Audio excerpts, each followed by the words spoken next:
नमस्कार। आप सुन रहे हैं संजय आरजू बड़ौत्वी द्वारा लिखित पुस्तक नई पीढ़ी की नई चुनौतियां से उनकी चर्चित कहानी बड़ा बंगला मृद्विका की आवाज में सिर्फ बुक ऑडियो पर। कहानी बड़ा बंगला।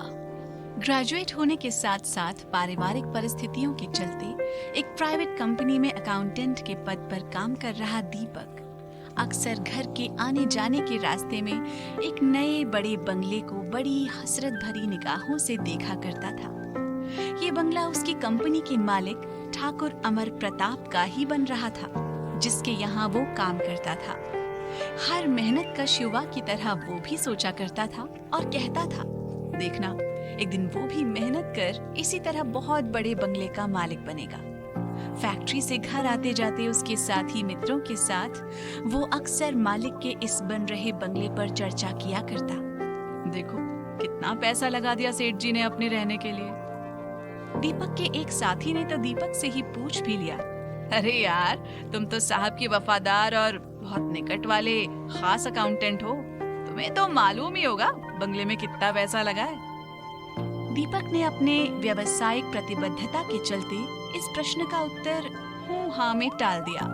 वैसे भी उसे विशेष हिदायत थी कि कंपनी के खर्च और कमाई के स्रोत इत्यादि के बारे में किसी से कोई चर्चा न की जाए। ये बात अलग है कि कंपनी के अकाउंटेंट होने के नाते दीपक को फैक्ट्री में हो रहे सभी तरह के वित्तीय अनियमितताओं एवं लेखे जोखे के बारे में सब पता था, लेकिन इस तरह की बात सरेआम करना उसके लिए सख्त मना थी।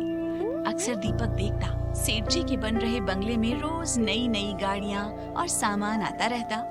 धीरे धीरे बंगले ने अपना रूप ले लिया। नए बंगले की चकाचौंध देखने लायक थी। जल्द ही बंगले का उद्घाटन भी होने वाला है। दीपक को मालूम था उसको भी बुलाया जाएगा।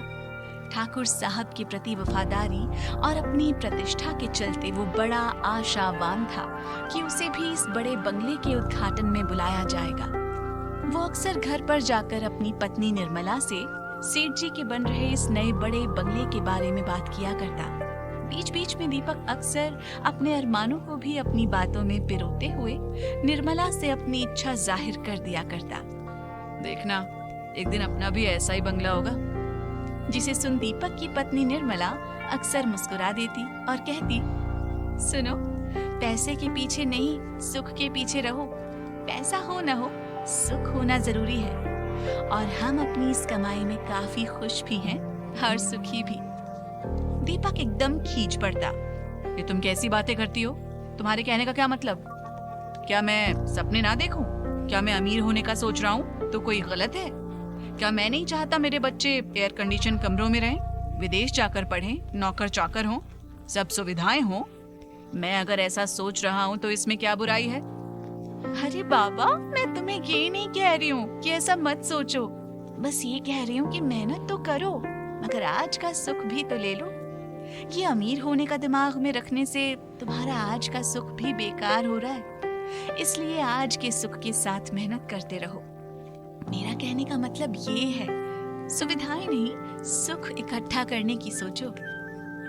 निर्मला ने अपना पक्ष रखने का प्रयास किया मगर ये सुनते ही दीपक तुनक कर बोला, बस तुमसे तो फालतू की बातें करवा लो। सुविधाएं होंगी तो क्या सुख होगा ना? पता नहीं कैसे कैसे शब्दों में उलझा कर रख देती हो। बस मुझे अमीर बनना है और एक दिन इसी तरह का बड़ा बंगला बनाना है, वो भी अपनी मेहनत से। खाना खाते खाते दीपक बड़बड़ाने लगा। दीपक की ये छोटी सी झिड़की सुन निर्मला भी चुपचाप अपना काम करने लगी। तभी दीपक का बड़ा बेटा राहुल जो 5वीं कक्षा में पढ़ रहा था कुछ गणित के सवाल पूछने उसके पास आ पहुंचा और दीपक खाना खाते खाते उसके पूछे गए सवाल हल करने में मशगूल हो गया। ऑफिस में अपने रोज के अकाउंट के काम में संलग्न दीपक को अचानक मैसेज मिला, सेठ जी ने बुलाया है। ऐसा कम ही हुआ है कि सेठ जी खुद फोन न कर किसी दूसरे के हाथों दीपक को बुलाए। इसलिए थोड़ा आश्चर्यचकित दीपक हाथ के काम को वहीं छोड़ ठाकुर साहब से मिलने उनके चैम्बर में पहुंचा। लगभग 70 साल के अनुभवी ठाकुर साहब के चेहरे पर अक्सर तेज रहता है मगर आज वो तेज उनके चेहरे पर नहीं था। उदास ठाकुर साहब ने दीपक को देखते ही सामने बैठने को कहा। जिज्ञासा भरी नजरों से दीपक उनके सामने बैठ तो गया, मगर उसके मन में बस यही प्रश्न था, कहीं कोई गलती तो नहीं हुई। थकी आंखों को ऊपर की तरफ उठाते हुए ठाकुर साहब ने दीपक की तरफ लंबी सांस भरते हुए कहा, दीपक, मैं चाहता हूँ इस नए बंगले के गृह प्रवेश के कार्यक्रम की जिम्मेदारी भी तुम ही संभालो। मेहमान और इतना बड़ा कार्यक्रम होना है, मैं इसे अकेले नहीं कर पाऊंगा। दीपक ने प्रश्नवाचक चिन्ह के साथ पूछा, बड़े भैया जो अमेरिका से आ रहे हैं कब तक पहुंचेंगे? ठाकुर साहब चश्मे से झांकते हुए दीपक की तरफ भावुक होकर बोले, बड़े भैया से सुबह बात हुई थी। कह रहा था कि आपने मेरे बचपन की यादें जिस बंगले में थी, उस छोटे बंगले को तो अब छोड़ने का सोच ही लिया है, और अब आप जिस नए बंगले में जा रहे हो उससे मेरा कोई भावनात्मक लगाव नहीं है। बड़ा बंगला आपने अपने सुख और सुविधाओं को ध्यान में रखकर ही बनाया होगा। मैं अपनी पुरानी यादों के साथ ही रहना चाहता। वैसे भी गृह प्रवेश जैसे छोटे से कार्यक्रम के लिए अमेरिका से सपरिवार आना कोई बुद्धिमत्ता की बात नहीं, इसलिए मैं नए बंगले के उद्घाटन पर नहीं आ सकूंगा। कहते कहते ठाकुर साहब रूमाल को आंखों के चारों तरफ घुमाते हुए चश्मा ठीक करने लगे। एक छोटे से कर्मचारी दीपक के सामने बड़ी विकट स्थिति थी।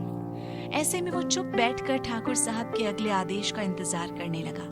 ठाकुर साहब ने स्वयं को संभालते हुए कहा, दीपक, तुम गृह प्रवेश के कार्यक्रम को संभाल लोगे ना?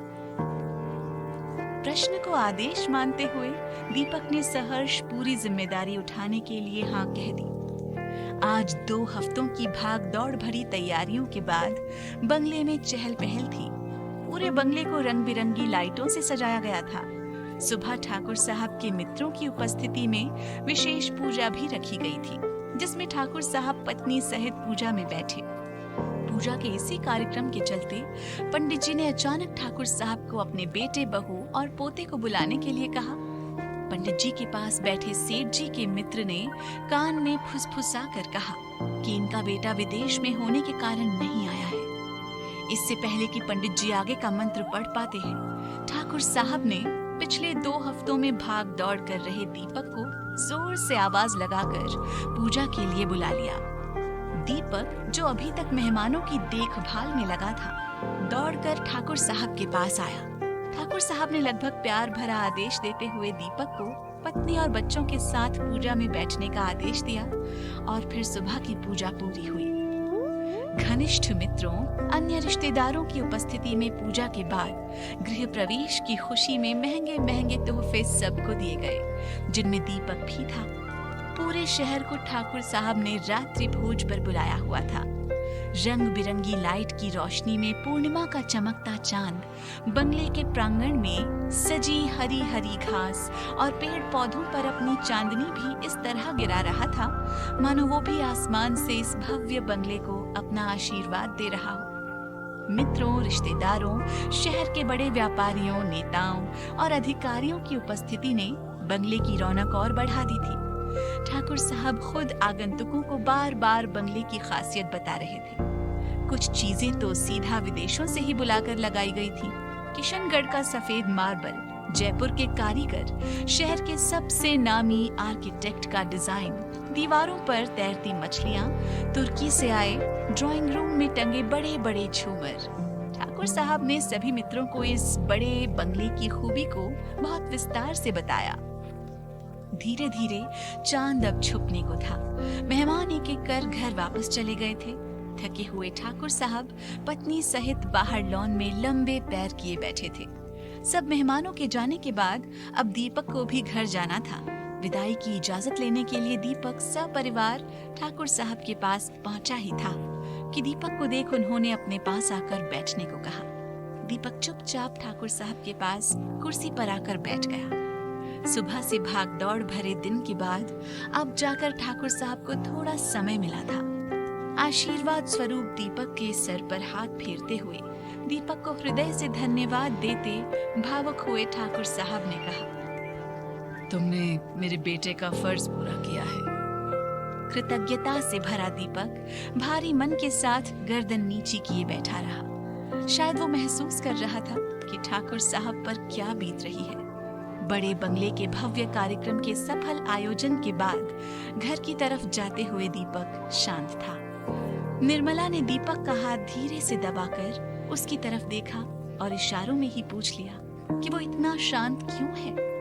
भारी मन से दीपक बोल पड़ा, जिंदगी भर की कमाई के बाद जब मैं कभी अपना कोई घर बनाऊंगा तो मैं बिल्कुल नहीं चाहूंगा कि मुझे पूजा के लिए किसी का बेटा उधार लेना पड़े।